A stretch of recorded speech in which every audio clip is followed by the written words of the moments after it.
Tambahan kasus COVID-19 nasional pada 11 Januari 2022 mengalami kenaikan dibandingkan sehari sebelumnya yang mencapai 454 orang.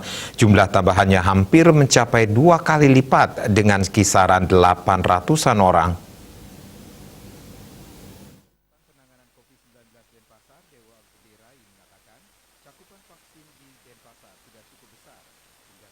Per 11 Januari 2022, pasien sembuh bertambah lebih sedikit dari kasus baru.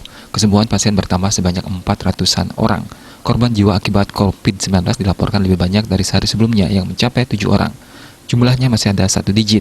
Data Kementerian Kesehatan menunjukkan terjadi penambahan kasus COVID-19 sebanyak 802 orang, kumulatifnya menjadi 4.267.451 orang per 11 Januari 2022.